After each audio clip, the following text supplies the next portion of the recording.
Hello, j'espère que vous avez passé un bon week-end. On se retrouve pour la guidance collective du lundi matin. Et j'avais envie de vous présenter un peu les oracles qui sont venus à moi ce matin assez rapidement. J'ai utilisé celui-ci, l'oracle de la guérison chamanique. L'oracle de Kali. Hop, là, de Alana Fairchild. Et l'autre qui est venu à moi ce matin, c'est celui-là, Frédéric Lenoir, Les contes de l'âme du monde, tiré du livre qui a été écrit par ce même auteur. Et visiblement l'oracle des fées qui s'invitera à un moment donné pendant le tirage, que j'ai besoin de mettre sur le côté. Voilà, alors, qu'est-ce qui me viendrait pour aujourd'hui ? Moi, c'est comme si je voyais un contraste en fait entre de la brutalité, de la violence, et en même temps ce cœur avec les ailes et cet enfant innocent qui semblerait avoir peur. En tout cas, c'est comme ça que moi je le vois là. En fait, ça me prend vraiment au niveau de la poitrine, ça me sert comme si c'était toutes les anciennes mémoires de combat qui faisaient surface. D'un seul coup, je sais pas, je vois qu'il y a quatre bras là. Comme une surpuissance en termes de... Ok. En fait, on me dit qu'on utilise avec surpuissance, qu'on utilise notre puissance pour le mettre comme au service du combat, en fait, et qu'on peut voir dans le combat à quel point la puissance est présente et à quel point c'est puissant, justement. Et c'est comme pour dire, eh bien, regardez les violences qui sont faites dans le monde. La puissance et la violence, eh bien, on peut faire exactement pareil, mais de l'autre côté de la barrière, avec l'amour. Et que c'est comme si, comme l'amour, c'est quelque chose qui est plus doux, on n'arrive pas à le percevoir avec autant de puissance que la violence. Et donc, par exemple, dans vos propres colères, eh bien, conscientisez que autant il y a de force et de puissance dans la colère, autant il y a de force et de puissance dans l'amour.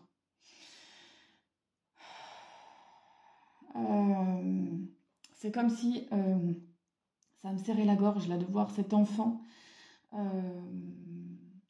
si innocent et dont on ne soupçonne pas la force et le courage en fait. Ça me dirait ça. Et qu'on vient casser cette puissance d'amour qu'il y a dans les enfants que l'on met au monde par notre verbe, par notre colère, et que ça suffit en fait, qu'il faut se réveiller et que les enfants sont nos maîtres en fait. Ils sont une source d'amour et une source de lumière qui est tellement importante dans notre monde. C'est ce qui vient vraiment équilibrer en fait. S'il n'y avait plus d'enfants, il y aurait un déséquilibre total et on sombrerait dans le désespoir. Et vraiment, les enfants sont une source comme intarissable d'amour. Et donc de vraiment aller comme voir au-delà comme de les regarder dans les yeux et d'aller voir au-delà en fait, d'aller voir au-dedans. Tout cet amour qui ne demande qu'à jaillir, enfin qui jaillit en fait d'ailleurs, qui ne demande pas mais qui jaillit déjà. Et qu'on a tendance à casser par imprudence, par médisance, par nos propres blessures en fait. Et qu'il n'y a pas d'autre moyen que d'aller défaire nos blessures pour arrêter ce massacre. Pour arrêter ça en fait. Parce qu'on ne se rend pas compte, mais par nos blessures, c'est comme si on générait un massacre, en fait. qu'on ne laisse pas l'amour se déployer, en fait, qu'on l'enferme, et que on a vraiment besoin de s'ouvrir aux enfants, en fait, de les regarder différemment, d'ouvrir notre conscience, de voir les choses sous un autre angle, et d'aller se responsabiliser avec ça, en fait, d'aller voir la vérité en face. Oui, on fait du mieux qu'on peut, le but n'est pas de se flageller, mais par contre de mettre en place les choses qui vont arrêter ça, quoi. Parce que on est beaucoup à se dire j'en ai marre de faire ça avec mes enfants, je me sens une mauvaise mère, je me sens un mauvais père, je me sens je sais pas quoi. Ok, mais qu'est-ce que tu fais pour changer ça? Qu'est-ce que tu fais pour changer ça? Donc prends tes responsabilités et va voir à l'intérieur, va changer ses croyances, va voir la souffrance que toi-même tu as subie en fait. Et tant que tu ne l'auras pas reconnue, tu ne pourras pas arrêter de faire souffrir les autres. Parce qu'il n'y a que de cette façon-là que tu peux t'en rendre compte. Et donc, c'est comme si on me dit, ok, tu t'en rends compte et c'est déjà énorme, c'est bien, mais c'est quoi l'étape d'après? On ne s'arrête pas là, quoi. Continue, vas-y, prends ton courage demain et vas-y encore. Vas-y, va chercher les bonnes solutions pour enlever ces blessures de ton corps. Va nettoyer en fait tout ce qui est à l'intérieur de toi. Et retrouve l'amour à l'intérieur de toi pour retrouver comme ta liberté, en tout cas pour retrouver ce qui t'est cher, ce qui est le plus important pour toi. Et donc c'est comme si d'un seul coup je vois les gouttes et donc pleure. Pleure ce qui t'a fait mal, pleure ce qui t'a piqué. Arrête de faire semblant de pardonner. Arrête de faire semblant que c'est le passé, que ça ne t'atteint plus. Arrête de faire semblant et va chercher ta propre vérité. Va voir cet enfant-là. Va voir comme cet enfant a peur. Va voir ce qu'il a subi. Et le but, c'est pas de remettre la faute sur quelqu'un, mais de prendre ta propre responsabilité, quoi. Ok, maintenant t'es adulte et tu fais quoi pour changer tes comportements? Tu fais quoi pour changer ta vie? Tu fais quoi pour t'épanouir? Tu fais quoi pour aller chercher ton bonheur? Voilà, ça vient encore appuyer vraiment sur cette notion de responsabilité et ça ne suffit plus de juste reconnaître qu'on va pas bien. Ça ne suffit plus de juste dire « ouais, j'ai eu une enfance de merde ». Ça ne suffit plus de dire « j'ai coupé les ponts ». C'est pas ça l'amour. L'amour, c'est pas couper les ponts. Peut-être que ça peut être utile à un moment donné, mais c'est pas la finalité. Donc c'est comme, va voir à l'intérieur de toi, en fait, ce personnage-là, il est à l'intérieur de toi. Ce personnage-là, il est à l'intérieur de toi. Ce personnage-là, il est à l'intérieur de toi. Ce cœur qui bat fort là et qui demande qu'à vibrer beaucoup d'amour, il est à l'intérieur de toi. Et c'est tout ça qui fait ton unité, c'est tout ça qui fait que tu te sentiras bien, c'est quand tu auras reconnu tout ça. Donc va voir cette figure-là de toi, cette facette-là de toi.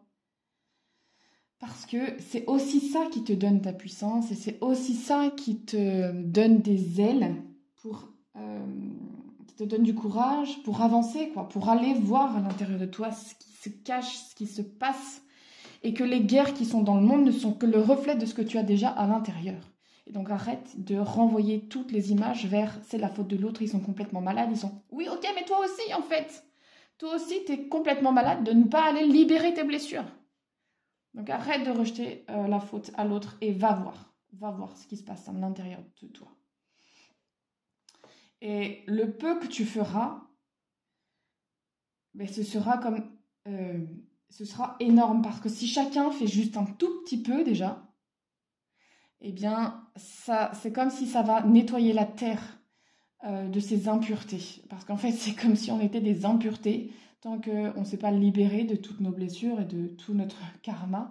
Eh bien, c'est un peu comme si on était des poubelles ambulantes sur la terre. Et que eh bien, c'est juste en allant gratter à l'intérieur, en enlevant ça, mais pour ramener cet or-là, pour ramener cette lumière, en fait, je ne sais pas si vous avez bien à le percevoir, mais regardez comme c'est cette carte-là qui ressort le plus du jeu. c'est pas ça, parce que ça c'est sombre, donc en fait, c'est pas ça qui sort, c'est la lumière. Donc, allez chercher votre lumière et avec l'intention d'aller chercher cette lumière, bah, vous allez effectivement rencontrer ça. Mais ce qui va en ressortir et ce qui va être en haut de la pile, c'est la lumière. C'est ça. C'est vraiment ce côté brillant et comme pour dire, on a des joyaux, quoi. Nous sommes des bijoux. Mais nous sommes des bijoux quand nous décidons de nous responsabiliser et d'aller eh bien, dans la mine pour faire ressortir ces joyaux à la surface, en fait.